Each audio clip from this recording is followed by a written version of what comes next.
Welcome to our presentation on delivery models and online learning used in the corporate sector. This presentation is by Nicole, Lisa, Kristen, and myself, Caitlin. The structure for our presentation is as follows. We will be giving a brief overview of the main delivery models being used in the corporate sector. We will then identify the commonalities and differences between those methods. We will then look at the challenges and successes. Moving forward, we will identify two key concepts of our sector's delivery models and issues that may arise. We will then look at ways to address the issues.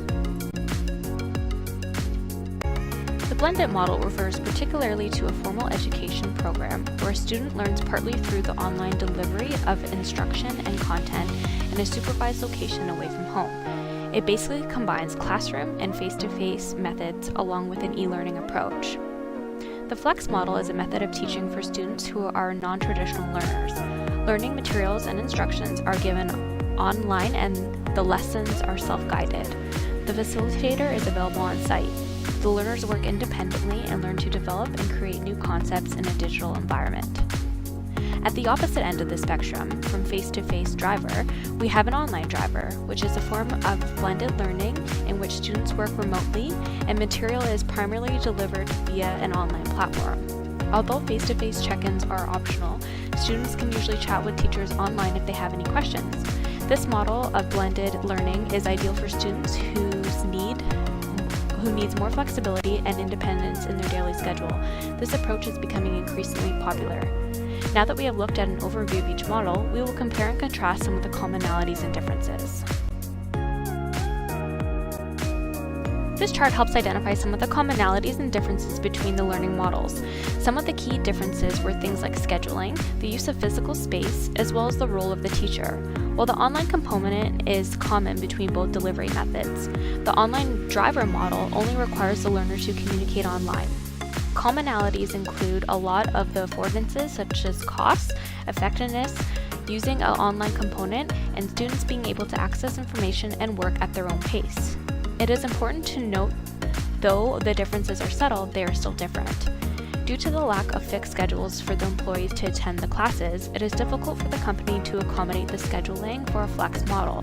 The flex model demands larger spaces and many devices. The online driver model is non-traditional learning and never requires going into the classroom or a place of study with a facilitator in the room. This method also requires you correspond only through technology, which is an online platform. The online driver model is becoming more and more popular, and each year the number of students participating in the online driver program increases by 15%. The flex model is self-guided.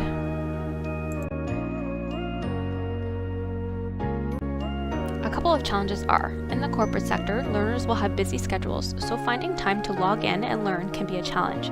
If a learner is being forced to take a course by their employer, you may see lack of motivation rather than if they are doing the course, say for their own personal or professional development. Online learning helps companies invest in their employees' development and meet regulated industry requirements with lower cost and with better results when it comes to knowledge retention and deployment of content. With online training, companies pay a nominal fee and employees get access to the content. There is no need to pay a facilitator to come in, printed materials, or any extra costs associated with in-class learning. Online learning addresses multiple learning styles, which in turn accommodates more employees. Employees can learn at their own pace and re-watch or reread content as they wish, which results in improved knowledge retention. Online learning allows employees to conveniently access content when it works with their schedules, which keeps staff happy and ensures that when they are accessing content, they are actually in the right frame of mind. With a new generation joining the workforce who are apt to using technology for accessing information, they will be comfortable and most likely request an online module. A company that offers employees the opportunity to develop themselves and learn new skills has an easier time attracting and retaining staff. In the long term, this saves the company time and money. Feedback and data can be tracked and collected to assist with the quality control and assurance. Employers can gather valuable data about your employees' performance and improvements based on marks for quizzes, tests, etc. It also shows the overall effectiveness of the training program itself. Here is a video on advantages and challenges with online learning. taken off YouTube by TXVSN Videos, published on August 11, 2017. Okay, let's see the hands. Everyone who thinks online learning must be an awesome deal in every way. Now, everyone who's thinking right about now that there must be some drawbacks to this somewhere, well, guess what? You're both right.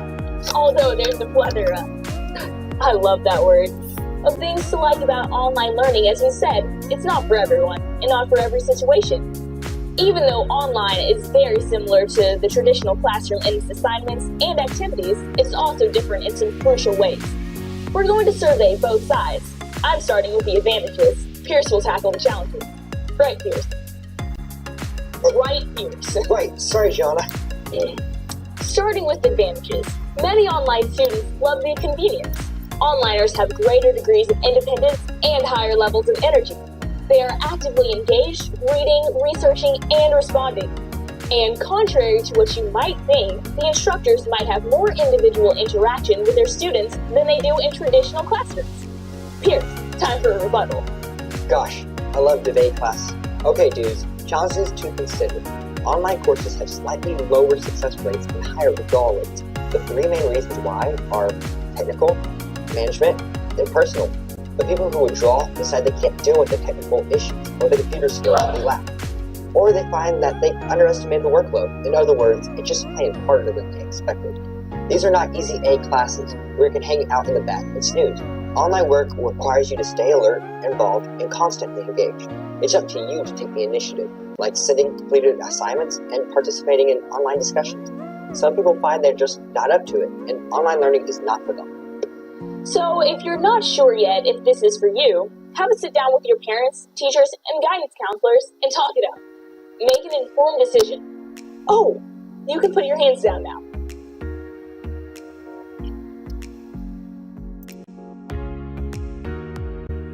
Learners retrieve materials and information online through various sources of technology. They can work through the materials at their own pace, which fits the learner's personal learning style. Allows you to teach through various learning styles, including PowerPoint, videos, images, audio files, collaboration with peers, podcasts, etc. This style caters to personal needs for the learner. E-learning allows you to connect with your peers at any time, no matter your location, with a two-way flow of communication. Most companies prefer this as to appeal to be flexible and adaptable to employees' personal living situations, or should the job take you off-site. It also is cost-effective as you're not paying for transportation, meals, etc., and only need one trainer. For large global corporations, these tools can also be used in place of meetings and conferences, for example. Here are some synthesis questions. How do models impact the way corporations implement online learning? Identify possible constraints in any of the three models discussed.